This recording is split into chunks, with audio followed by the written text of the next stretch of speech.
യേശുമിശിഹായിക്കും സ്തുതിയായിരിക്കട്ടെ. യേശുമിശിഹായിൽ സ്നേഹിതരെ, വിശുദ്ധ മത്തായിയുടെ സുവിശേഷം 10-ാം അധ്യായം അതിൻ്റെ 39-ാമത്തെ തിരുവചനത്തിൽ നാം ഇപ്രകാരം വായിക്കുന്നു: കർത്താവ് അരുൾ ചെയ്യുന്നു, എന്നെ പ്രതി ആരെങ്കിലും സ്വന്തം ജീവൻ നഷ്ടപ്പെടുത്തിയാൽ അവനത് നിത്യതയിൽ ലഭിക്കുമെന്ന്. പ്രിയപ്പെട്ടവരെ, പലപ്പോഴും നമ്മൾ ചിന്തിക്കാറുണ്ട് നമ്മുടെ ജീവൻ കർത്താവിന് വേണ്ടിയിട്ട് മുഴുവനുമായിട്ട് ബലിയായിട്ട് സമർപ്പിക്കുക എന്നുള്ളത്. എന്നാൽ ഈ ബലിയായി സമർപ്പിക്കുന്നതിൻ്റെ ഏറ്റവും ലഘുവായിട്ടുള്ള രൂപം എന്താണ്?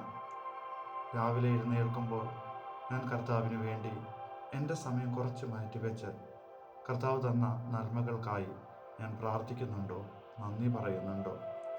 ഞാൻ ഏതെങ്കിലും കാര്യത്തിന് പുറപ്പെടുമ്പോൾ ഞാൻ കർത്താവിനെ കൂട്ടുപിടിക്കുന്നുണ്ടോ? അതുപോലെ തന്നെ ആരെങ്കിലും എൻ്റെ മുമ്പിൽ വന്ന് കൈ നീട്ടുമ്പോൾ കർത്താവിൻ്റെ നാമത്തിൽ ഞാനത് കൊടുക്കുന്നുണ്ടോ? എൻ്റെ നാമത്തിലല്ല, എൻ്റെ പൊങ്ങച്ചത്തിന് വേണ്ടിയിട്ടല്ല, എൻ്റെ നാമത്തിൻ്റെ ഉന്നതിക്ക് വേണ്ടിയിട്ടല്ല, മറിച്ച് കർത്താവിന് വേണ്ടി ഞാനത് കൊടുക്കുന്നുണ്ടോ?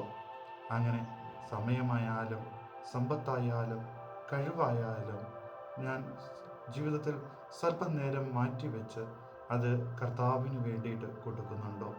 അപ്പോൾ എന്നെ പ്രതി സ്വന്തം ജീവൻ മാറ്റിവെക്കുന്നവരായി ആ ജീവിതത്തിൻ്റെ അംശം, ജീവിതത്തിൻ്റെ ഭാഗം, ജീവിതത്തിൻ്റെ കുറച്ച് ഭാഗമെങ്കിലും കർത്താവിന് വേണ്ടി മാറ്റിവെക്കുമ്പോൾ തീർച്ചയായിട്ടും കർത്താവ് അതിനൊത്ത പ്രതിഫലം നമുക്ക് നൽകുക തന്നെ ചെയ്യും. ആയതിനാൽ പ്രാർത്ഥനയിലായാലും ദാനധർമ്മത്തിലായാലും അതുപോലെ മറ്റുള്ളവരുടെ സഹായത്തിന് വേണ്ടിയിട്ടായാലും നമ്മൾ കർത്താവിൻ്റെ നാമത്തിൽ പ്രവർത്തിക്കുന്നവരായി ദൈവം കാണപ്പെടട്ടെ എന്ന് നമുക്ക് പ്രാർത്ഥിക്കാം. ദൈവം നമ്മളെല്ലാവരെയും സമൃദ്ധമായി അനുഗ്രഹിക്കട്ടെ.